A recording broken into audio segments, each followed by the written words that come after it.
Quick IAS, compose your dream. Hello दोस्तों, quick IAS में आपका स्वागत है। 69 बीपीएससी का जो पेपर है वो 30 सितंबर को है और टाइम बहुत कम बचा है। और हमारे चैनल द्वारा लगातार आप लोगों को रिवीजन भी कराया जा रहा है, नए नए करंट अफेयर भी हम आपको पहुंचाते जा रहे हैं। आज हम लोग आर्टिकल देखेंगे कि पॉलिटी में आर्टिकल याद कैसे किया जाए, चाहे वो संसद विधानमंडल से जुड़ा हो, चाहे वो आपका जो है राष्ट्रपति, राज्यपाल, प्रधानमंत्री, मुख्यमंत्री के तुलनात्मक हो। तो आर्टिकल याद करने का एक आसान तरीका मैंने बताया है, आपको जरूर पसंद आएगा। वीडियो कैसा लगा जरूर कमेंट कर कीजिएगा आप लोग, और यहाँ से क्वेश्चन आएंगे और आपके क्वेश्चन सही भी होंगे। बस आप लोग वीडियो को अंत तक जरूर देखिएगा। कहीं कोई डाउट होता है कमेंट करके उसको पूछेगा, उसका जवाब आपको दिया जाएगा। हमारा चैनल और हम आपके साथ हमेशा लगे हुए हैं और आपको सफलता तक पहुंचाकर ही हम लोग दम लेंगे। ठीक है, हम लोग आगे बढ़ते हैं और हम लोग अब क्वेश्चन को देखेंगे और क्वेश्चन याद करने का तरीका क्या है। ठीक है, शुरू करते हैं हम लोग क्वेश्चन की ओर। राष्ट्रपति और राज्यपाल, याद रखिएगा राष्ट्रपति और राज्यपाल से जुड़े हुए आर्टिकल आपको याद करने पड़ेंगे। तो आर्टिकल याद करने का एक ट्रिक जो है मैं बता रहा हूं, उस ट्रिक को फॉलो करेंगे तो आपको केवल राष्ट्रपति के आर्टिकल को याद करना है, राज्यपाल के आर्टिकल अपने आप आपको याद हो जाएंगे, आपको याद करने की जरूरत नहीं पड़ेगी। बस करना क्या है, ध्यान दीजिएगा सब लोग। भारत की सरकार है उसका नेतृत्व राष्ट्रपति करता है और एक राज्य का नेतृत्व राज्यपाल करता है। ठीक है, और ये संवैधानिक पद के रूप में बैठते हैं, वास्तविक प्रधान नहीं होते हैं, नाम मात्र के प्रधान होते हैं राष्ट्रपति और राज्यपाल। तो जो स्थिति देश के लिए राष्ट्रपति की है वही स्थिति राज्य में राज्यपाल की होती है। ठीक है, तो याद रखिएगा। तो राष्ट्रपति और राज्यपाल इनसे जुड़े हुए आर्टिकल आपको याद करने का एक साधारण ट्रिक है। उसमें आपको करना क्या है कि जो है राष्ट्रपति के आर्टिकल को आपको याद रखना है और राज्यपाल के आर्टिकल में जो है अपने आप याद हो जाएगा, बस 89 उसमें जोड़ते जाना है। करना क्या है, जैसे आर्टिकल 72 जो है ये क्षमादान की शक्ति का प्रावधान करता है। किसके लिए? राष्ट्रपति के लिए, कि राष्ट्रपति की क्षमादान की शक्ति पूछा जाएगा कहाँ पर है, तो ये 72 नंबर आर्टिकल में है, ये आपको याद रखना है। बस इसमें क्या करना है, 89 को जोड़ देना है। ठीक है, इसमें 89 को जोड़ेंगे जब 72 में तो ये हो जाएगा 161। तो 161 नंबर आर्टिकल में क्या है, तो राज्यपाल द्वारा जो है क्षमादान की शक्ति का प्रावधान किया गया है, यह राज्यपाल को दिया गया है। तो याद रखिएगा, आपसे सिंपल पूछा जाएगा कि राष्ट्रपति की क्षमादान की शक्ति कहाँ है, तो 72 में, और राज्यपाल के 161 में। तो आपको राज्यपाल वाला याद करने के लिए क्या करना है, बस राष्ट्रपति वाले हर आर्टिकल में 89 जोड़ते जाना है और उसकी सेम व्यवस्था आपको यहाँ मिलती जाएगी। ठीक है, तो यहाँ क्षमादान की शक्ति, यहाँ भी क्षमादान शक्ति, बस दोनों में आर्टिकल में अंतर है, एक राष्ट्रपति के लिए है, एक राज्यपाल के लिए है। तो यहाँ 89 आपको राष्ट्रपति वाले आर्टिकल में जोड़ देना है। इसी तरह 73 नंबर आर्टिकल क्या कहता है, संघ की कार्यपालिका शक्ति का विस्तार, और यहाँ राज्य की कार्यपालिका शक्ति का विस्तार है। तो करना क्या है, तो 73 में 89 जोड़ देना है, 162 में राज्य की कार्यपालिका शक्ति का विस्तार है और 73 में संघ की कार्यपालिका शक्ति का विस्तार है, आपको पता चल जाएगा। इसी तरह से राष्ट्रपति को सहायता और सलाह देने के लिए मंत्रिपरिषद है, उसी तरह यहाँ भी राज्यपाल को सहायता और सलाह देने के लिए मंत्रिपरिषद है। तो यहाँ करना क्या है आपको, तो इसमें करना ये है कि जो है 74 में 89 जोड़ देना है, 163 में मंत्रिपरिषद राज्य के लिए है और 100 जो है 73 में, मतलब 73 में जो है केंद्र के लिए मंत्रिपरिषद का उल्लेख मिल जाएगा आपको। उसी तरह से राष्ट्रपति संसद के सत्र को सत्रावसान या विघटन का प्रावधान करता है और राज्यपाल द्वारा राज्य के विधानमंडल के सत्र का सत्रावसान और विघटन का प्रावधान करता है। तो दोनों के लिए सेम है, बस यहाँ एक जगह राष्ट्रपति है, एक जगह राज्यपाल है। तो इसमें 85 में है तो 89 जोड़ देना है, 174 में ये व्यवस्था आपको मिल जाएगी। उसी तरह से 86 में जो है सदनों में अभिभाषण का और उनको संदेश भेजने का राष्ट्रपति को अधिकार, और यहाँ पर विधानमंडल में भेजने का राज्यपाल को अधिकार है। तो 86 में 89 जोड़ देना, 175 में आपको यहाँ पर राज्यपाल के अधिकार मिल जाएंगे। इसी तरह से राष्ट्रपति का विशेष अभिभाषण होता है आर्टिकल 87 में, तो इसमें 89 को जोड़ना है। 176 जो है 176 नंबर आर्टिकल में राज्यपाल के विशेष अभिभाषण की जानकारी आपको मिल जाएगी। तो हर जगह 89 जोड़ते जाना है और आर्टिकल आपको लगातार याद होते जाएंगे। ये वीडियो आपको रिवीजन के लिए भेजा गया है कि अगर आर्टिकल से जुड़े हुए क्वेश्चन अगर आए तो गलत ना होने पाए और आपको इस तरह क्वेश्चन याद होते रहें। इसी तरह से भारत के प्रधानमंत्री और मुख्यमंत्री के बारे में भी हमें याद रखना है। तो मुख्यमंत्री और प्रधानमंत्री जो है ये भी आर्टिकल याद रखना है। तो मुख्यमंत्री राज्य में वास्तविक प्रधान होता है और देश का वास्तविक प्रधान प्रधानमंत्री होता है। तो दोनों के आर्टिकल याद कर लेना है। जैसे 75 में क्या कहा गया है कि प्रधानमंत्री की नियुक्ति राष्ट्रपति करेगा और अन्य मंत्रियों की नियुक्ति राष्ट्रपति प्रधानमंत्री की सलाह पर करेगा। आर्टिकल मुख्यमंत्री के लिए भी कुछ कहा गया है कि मुख्यमंत्री की नियुक्ति राज्यपाल करेगा और अन्य मंत्रियों की नियुक्ति राज्यपाल मुख्यमंत्री की सलाह पर करेगा। ये पूरी व्यवस्था कर दी गई है। तो इसमें करना क्या है कि प्रधानमंत्री की जो नियुक्ति है ये 75 में है और मुख्यमंत्री की नियुक्ति 164 में है। तो 75 में 89 को जोड़ देना है। आपको मुख्यमंत्री की नियुक्ति वाला आर्टिकल पता चल जाएगा। आपको ज़्यादा दिमाग लगाने की जरूरत नहीं पड़ेगी। एक ट्रिक है आपको याद करने का। एक है आपका 76 में महान्यायवादी। ये क्वेश्चन हमेशा पूछा जाता है कि 70 जो है आर्टिकल 76 क्या है। तो 76 में महान्यायवादी के बारे में बताया गया है attorney general of India for India के बारे में। राज्य का महाधिवक्ता तो advocate general for the state के बारे में। तो याद रखना भारत का सबसे बड़ा कानून निर्माता जो है अधिकारी होता है वो महान्यायवादी होता है और राज्य का सबसे बड़ा कानून अधिकारी महाधिवक्ता होता है। ठीक है। तो यहाँ 76 में महान्यायवादी के बारे में है तो 89 जोड़ देना है। 165 में महाधिवक्ता के बारे में आर्टिकल पता चल जाएगा। आपको भटकने की जरूरत नहीं पड़ेगी। उसी तरह से राष्ट्रपति को जानकारी देने आदि के संबंध में प्रधानमंत्री के कर्तव्य। तो प्रधानमंत्री पूछा जाएगा प्रधानमंत्री के कर्तव्य किस आर्टिकल में है।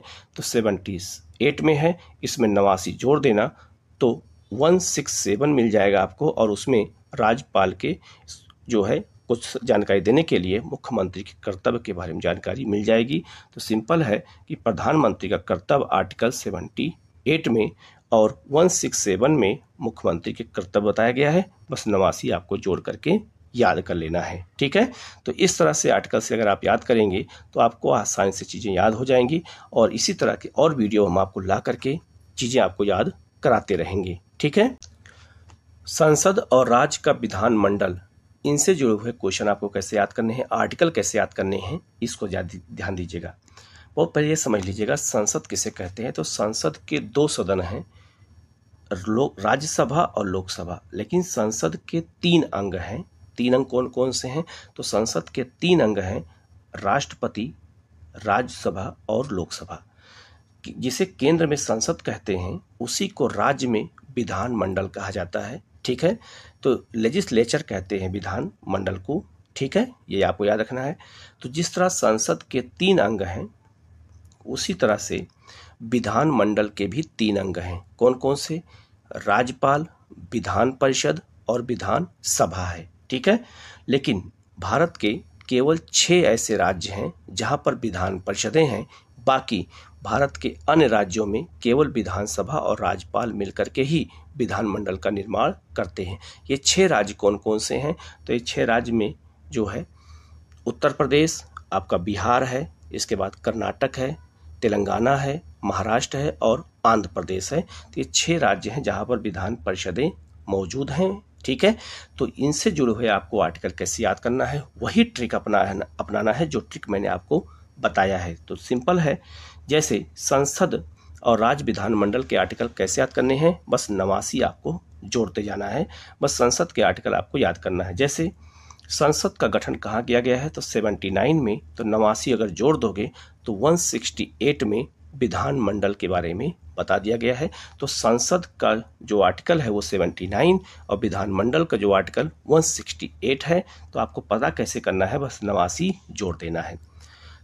नेक्स्ट है आर्टिकल 80। आर्टिकल 80 राज्यसभा की संरचना। तो जो है जो राज्यसभा है वो अप्रत्यक्ष चुनाव होता है इसका, और ये जो है उच्च सदन होता है। उसी तरह राज्यों में उच्च सदन होता है, विधान परिषद होता है। तो याद रखना अगर राज्यपाल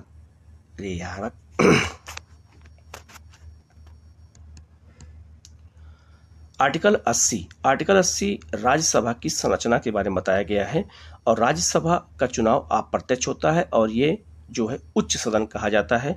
तो उसी तरह राज्यों का उच्च सदन विधान परिषद है। ठीक है, तो आपको याद कैसे करना है? तो आपको याद ये करना है कि ध्यान जो देने की बात है कि राज्यसभा की संरचना 80 में है, तो इसमें 89 जोड़ दोगे तो 169 में जो है राज्यों की विधान परिषद के गठन और समाप्ति दोनों के बारे में बताया गया है। लेकिन आपको एक चीज़ यहाँ ध्यान देना है कि गठन और समाप्ति दोनों आर्टिकल किसमें है? 169 में है, और ये बहुत महत्वपूर्ण आर्टिकल है, इसको याद रखना है। तो जो स्थिति राज्यसभा की है वही स्थिति विधान परिषद की है। दोनों उच्च सदन होते हैं और दोनों को आर्टिकल याद करने के लिए बस 80 आपको जोड़ देना है।